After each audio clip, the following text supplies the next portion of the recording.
New residential developments are springing up in Omaha's historic Blackstone district, but the increase of attractive property leaves property owners worried about increased rates. Good afternoon, I'm Ben Helwig. And I'm Owen Godberson. Coming up, former U.S. Secretary of Defense and UNO graduate Chuck Hagel welcomed former Secretary of State John Kerry to campus today.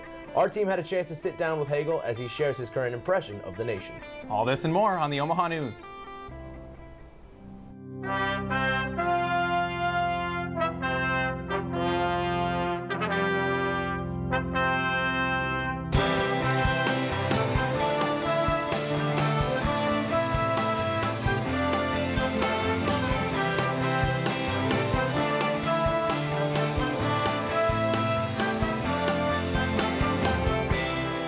From the studios of UNO Television, this is the Omaha News, presented by UNO School of Communication.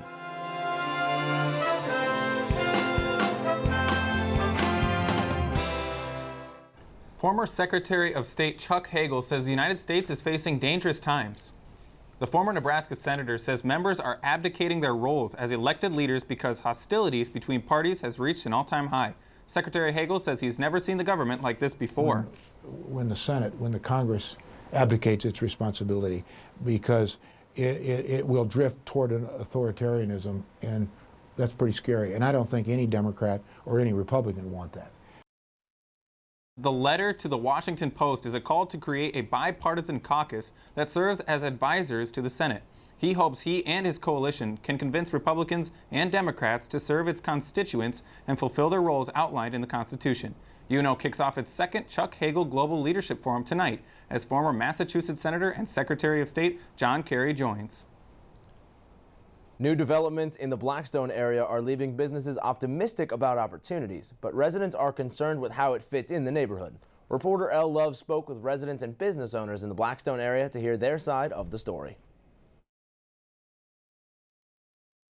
Sounds of construction will ring through the Blackstone district for months to come as projects like the Blackstone Hotel and condos approved by the City Council continue. These developments have garnered mixed reactions in the area. For business owners, the excitement grows as the foundations are established. It's going to be really good for the neighborhood. Blackstone, since we opened, has changed quite a bit, and even more so now with these new developments. I think we're seeing a lot of momentum. I think it's bringing a ton more people to the district, which is great for them, everyone in Blackstone that owns a business. It's going to create more jobs in this area. Hopefully people are spending more money. I think everyone in Blackstone that works here is excited about it. Although business owners are optimistic about the influx of new customers, residents are conflicted about the pros and cons. Resident CJ Monahan says the introduction of new businesses in condo buildings has made Blackstone safer. Compared to a few years ago when it wasn't considered the safest neighborhood, and I think these are bringing new aspects to why people want to come down. Community organizer for Omaha Tenants United, Talia Smith, would disagree. Smith says as a former Blackstone resident, the issue of property value increasing made it difficult to keep it up with her rent. The building got bought, and so improvements were being made, but everybody that lived there got kicked out so they could raise the rent and do those renovations. That's the housing situation in Omaha. Either it's low quality and cheap and you have to deal with bed bugs and ceilings flooding all the time, but your other option is that you have to pay unaffordable amounts if you want to stay in that neighborhood. From the Omaha News, I'm Elle Love.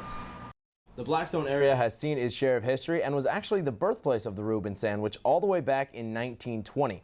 The city hopes this revitalization will help revive the area and create even more of a legacy for the city of Omaha. Longtime ABC News reporter and TV host John Quinones was on UNO's campus last week to talk about his unlikely path from a tomato picker to an Emmy-winning journalist. Reporter Christian Robles is at our live desk to give us more on the story. The world would be a better place if everyone lived their life as if John Quinones was watching from the other room. Quinones is the longtime host of ABC's What Would You Do, and he made a stop at UNO to spread his message that anything is possible. So the question is, what would you do? That's the question, right? Good morning, guys. John Quinones, the longtime host of ABC's hit TV show, What Would You Do, was on UNO's campus to speak about his observations that lead people to step up ethically. Quinones addressed some of the same ethical issues from his TV show in front of hundreds of students, staff, and the general public. UNO Student Body President Aya Yusuf states that this was a wonderful opportunity for students to learn how they can impact the world for the better. The most important part to take away from this is just to make sure that to stand up for what is right, for what we believe is right, even though we might be a little scared or might be a little afraid. I think it's really just important to make sure that we understand each other, but also treat each other with respect. What Would You Do has been going strong for 14 seasons and have filmed over 1,000 scenarios. Quinones is no stranger to visiting universities and speaking on college campuses. During the keynote speech, Quinones states that he was destined to create the show from his very own personal experiences growing up. Quinones hopes that everyone that attended the event takes away a few things. Well, I hope they're inspired and motivated by my story, which is a story of overcoming all kinds of odds.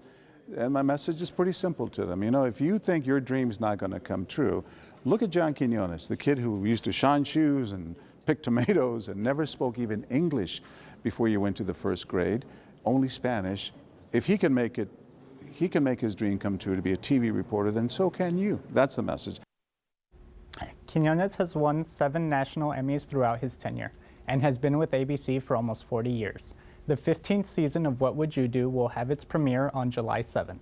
Ben, Owen, back to you. Thanks, Christian. Coming up, we look at a pair of Omaha residents whose birthdays fall on the rare leap day this year on February 29th, and their experiences of having the rare celebration. Next, a longtime Omaha World Herald reporter wrote a book on a lost piece of history in North Omaha and spoke to people last week on the comparisons of famous athletes in the city and the neighborhood in which they grew up. Don't go anywhere. We'll be right back. There's a unique educational experience right here in Omaha. With access to top-rated programs, in-demand degrees, and a worldwide community of graduates, UNO prepares students for life, wherever it may lead. From Omaha to Italy to Uganda to Japan, Mavericks are working in communities around the globe. So where will a degree from UNO take you? UNO, access to exceptional, access to the world. Learn more at unomaha.edu.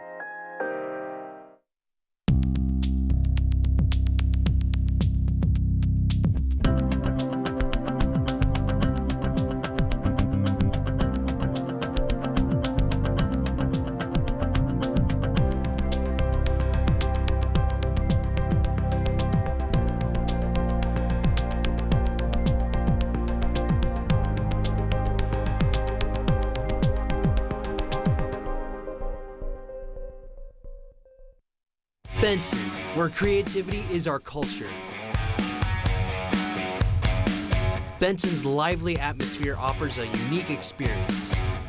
Come enjoy great live music, enjoy a variety of bars, get amazing food from local restaurants, and shop at local businesses. Whatever you do, you won't be disappointed with your experience. Learn more at experiencebenson.com.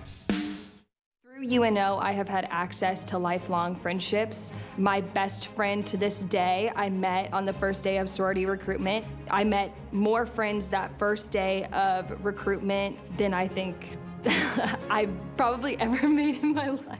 In your backyard is Exarban Village. Just because it's summer, not everybody is packing up and going home. Since it is a metropolitan university, you have Omaha right at your doorstep.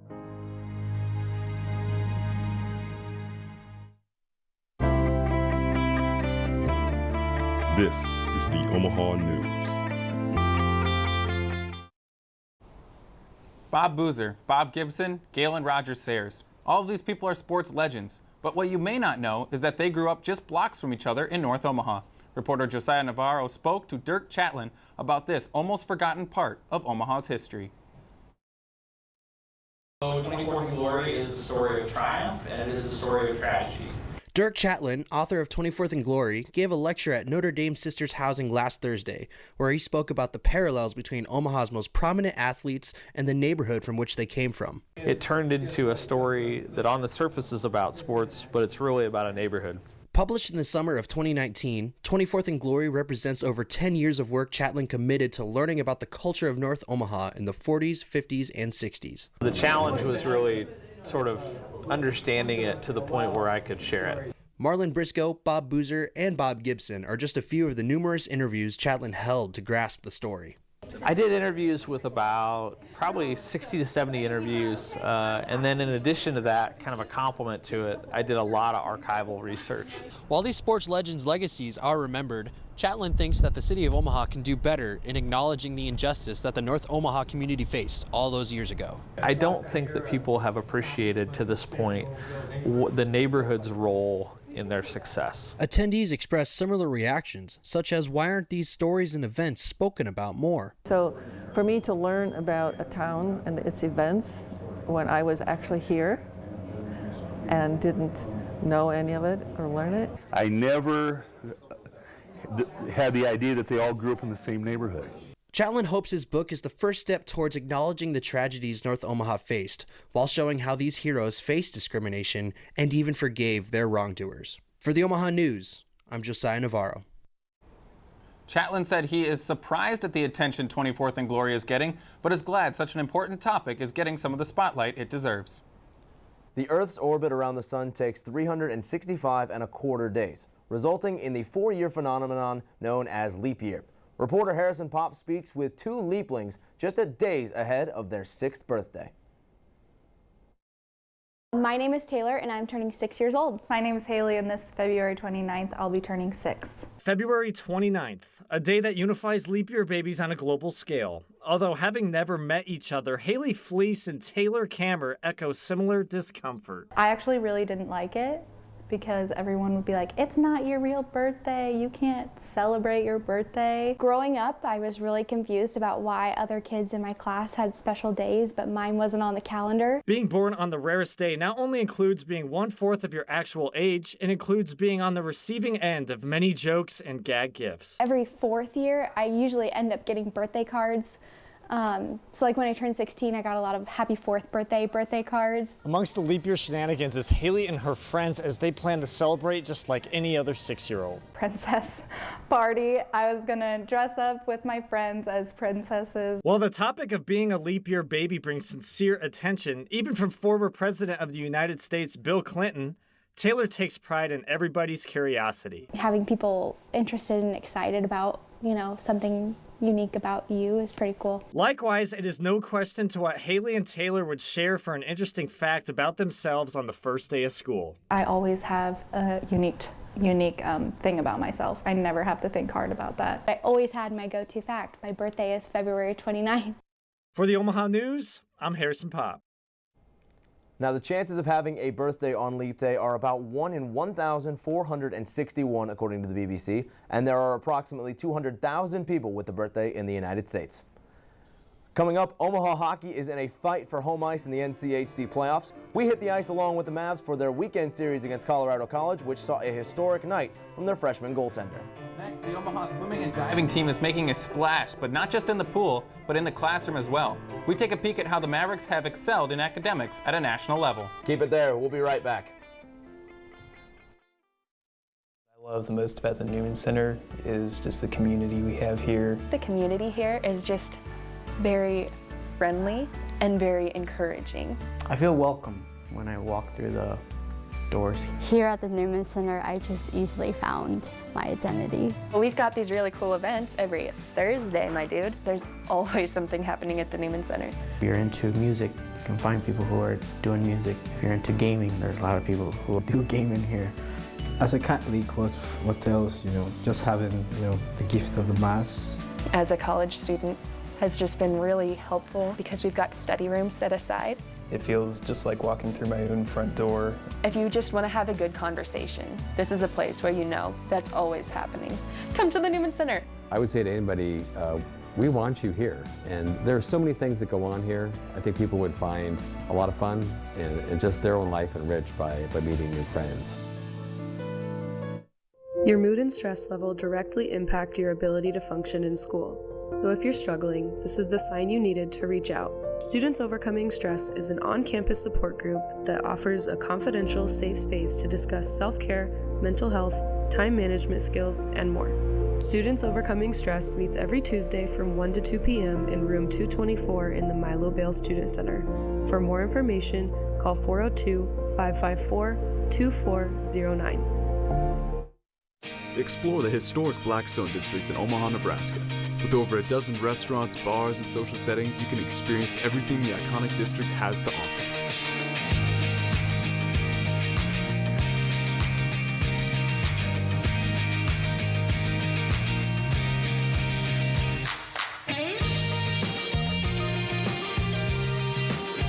Eat, drink, socialize, and enjoy the day or night here in Blackstone. It all started with Radio 1, the class with Jodine Brownlee. I fell in love with one of the projects that we did, the short story, and I walked up to her the very next day and was like, hey, I want to call baseball. And she was like, hey, we have a game at Warner Park next week. You're on the call. And I was like, it's that simple? And she goes, it's that simple. I believe the Mav Radio really helped me find my voice on campus. It's huge that one door opening up just a little bit has opened up really just lifelong friendships.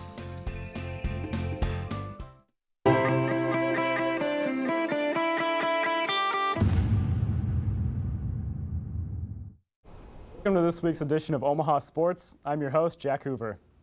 When they went to their weekend series against Colorado College, the Omaha hockey team knew that getting good results against the Tigers would be key as they battled for position in the postseason.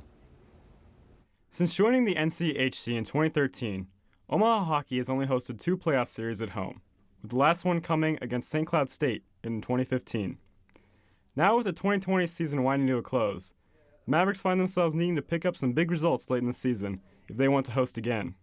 So when Omaha picked up a 5-0 win against Colorado College over the weekend, everyone from the fans to the coaches to players such as Jason Smallage knew the importance of the good result. These last couple games are a must-win, especially at this point in the season and where we're at in the standings. So, getting that first win tonight is huge. While the Mavs did regress slightly in Game 2 of their series against Colorado College as they lost 2-3, there were many positives to take away from the weekend. One of the positives was the first collegiate shutout of freshman goalie Isaiah Seville, an achievement that head coach Mike Gabnett couldn't have been prouder of. I thought he was really sharp on Thursday in practice, and that carried over to tonight, and I thought he was zoned in from the start, and really happy for him to have such a great game tonight. While Seville himself was happy with the shutout, he remained focused solely on the team's larger picture of capturing home ice for the playoffs. I mean, I'm just glad we got the win. I don't really care about the statistics so much as long as that's a win on our record. With 2 remaining series left on their schedule, one against Miami, Ohio, and the other against North Dakota, the Omaha hockey team knows that they need to continue to build momentum and hopefully have a chance to give their fans a reason to cheer at home for the NCHC playoffs. Let's go from the ice to the hardwood now as we take a look at what the Omaha Maverick basketball teams have been up to. On the men's side of things, fortunes seem to have turned around for the Mavericks. After going on a 4-game winless streak stretching from February 2nd to February 12th, the Mavericks have quickly turned things around and picked up 3 straight wins and are now 4th in the Summit League standings. Omaha will look to improve their place in the standings tonight as they still have the potential to earn the 3 seed in the final 2 games of the season. They'll take on North Dakota at 7 for their final home game of this season. The women's basketball team has also been trending in the upward direction lately. The Mavericks picked up an important road win over Purdue Fort Wayne on Saturday.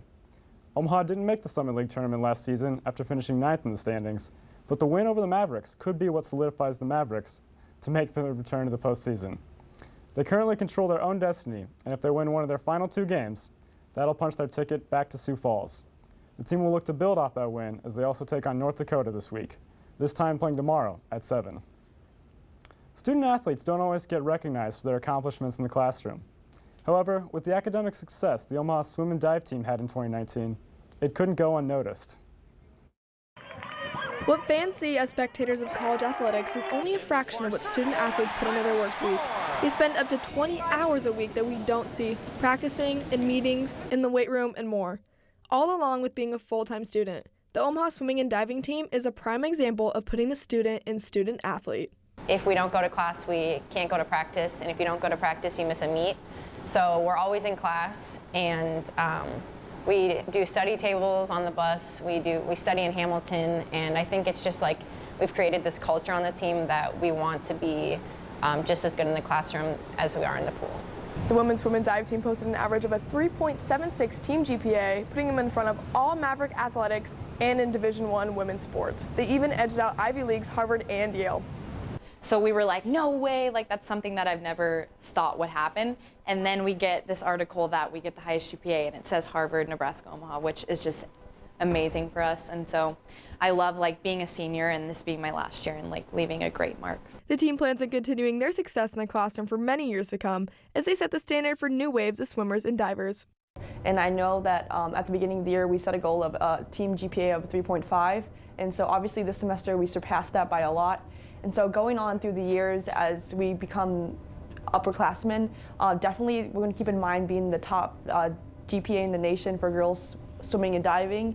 So that's going to be definitely a goal for the rest of our careers here. The Maverick swimming and diving team is ready for more competition in the pool and the classroom as they continue their culture of excellence through athletics and academics.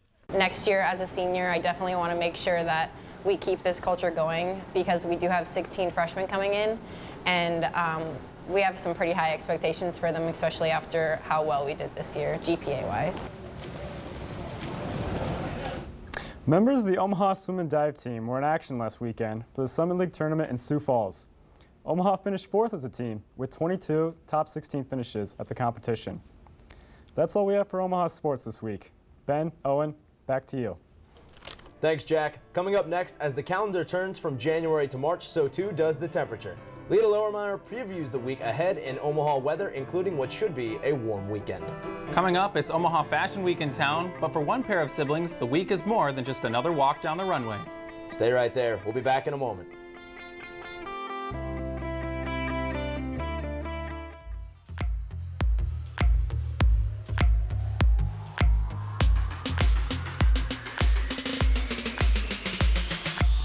For years, the Old Market has been a popular attraction. With its vintage atmosphere and rich history, it's a great way to spend an evening. It has niche restaurants where you can grab dinner, and unique stores you can shop at, making it an exciting place to explore. So come on down and check out the Old Market, located between 10th and 13th Streets and Farnham and Jackson Streets. There is a spark inside every one of us that seeks to create and express ourselves. A spark that burns with the desire to capture our imagination into reality. And there is a place where that spark can grow. 13th Floor Magazine. We are not just for writers. Join us and share your passion with the world. Coming up in 5, 4, 3, 2, 1. Faded press to a full.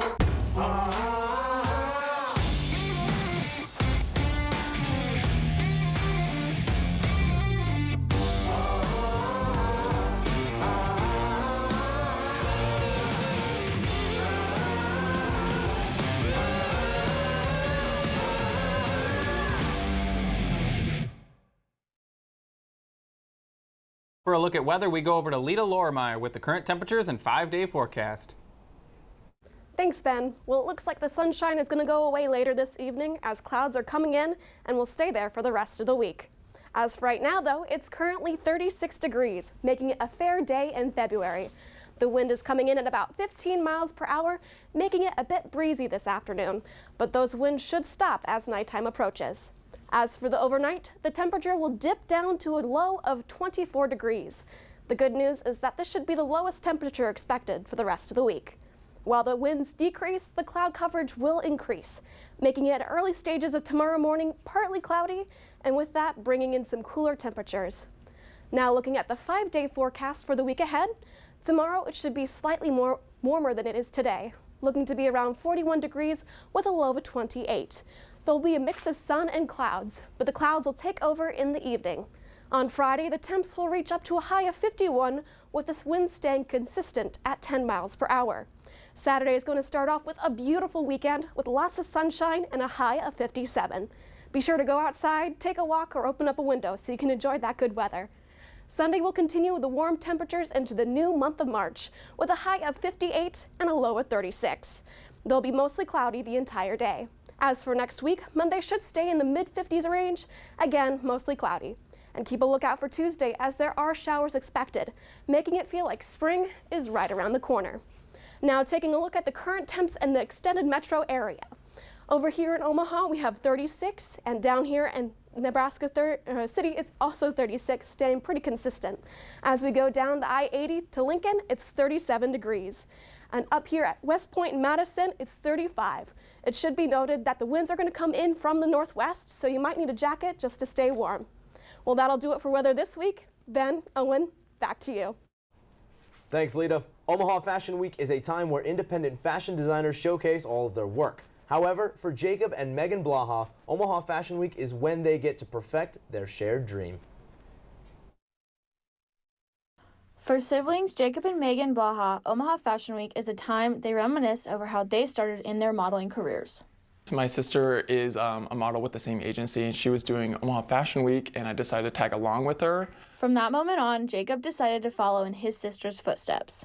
I was actually really excited for him. I mean, at first I was a little bit jealous, you know, because I'm like, ooh, competition. But then I realized that later on that it made the industry more fun now that you have now that I have my own sibling with me. Having a sibling with the same dreams helps Jacob and Megan have an advantage when it comes time to practice their modeling skills. She gave me the run, the walk, the hands, the gestures, where to grab your outfit when you're posing for the camera. She was my own little assistant, coach, and I'm really appreciative of her. Even though Jacob and Megan help each other reach their goals, at times there is still sibling rivalry. I mean, at first I'd be like, oh, I gotta one-up Jacob. I gotta one-up my brother somehow, some way. Despite competing with each other, Megan and Jacob still support each other 100%. It's a dream. Oh my God. It's the best experience ever, because not only are you doing something that a lot of people dream of doing, you're doing it with your best friend. Knowing I'll have her by my side and someone who can relate to what I'm going through and give advice out to and also heed advice from is amazing. Me and my brother are both gonna hopefully be able to reach our goals and reach our dreams together. And I know that not a lot of people are able to do that with their sibling. For the Omaha News, I'm Rebecca Weiss. The Blaha siblings performed together at the first time this Sunday during the Omaha Fashion Week, and they both hope that this is just the beginning for both of their careers.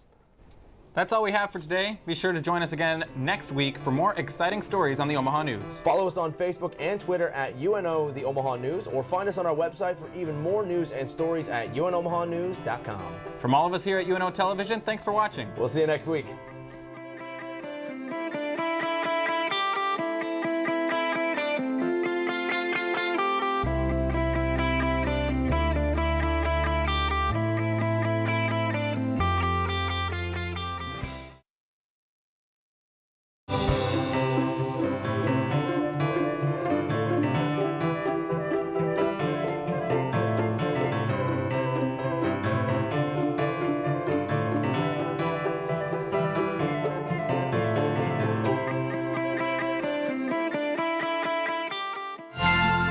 Support for this program is provided by Sequent Planning, an SEC-registered investment advisor, helping people make informed retirement income decisions. Additional information is available at sequentomaha.com. What I feel coming to UNO is a sense of community, feeling like I had a home, and so I chose UNO because of that. To me, access to exceptional is having a cheerleader in your life, and anybody who has stepped foot in UNO knows that somebody cares about you. School isn't just getting a GPA. To go above and beyond that is what's going to make you an exceptional applicant to a job or a graduate program.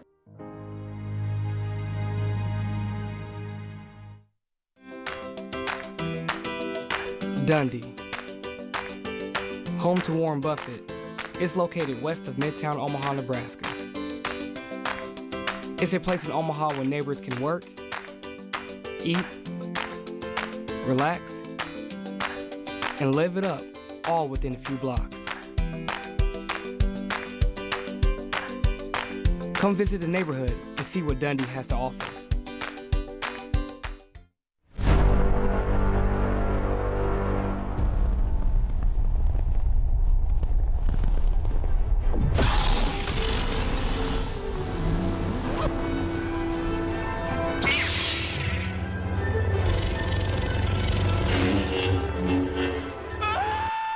Lyle, calm down.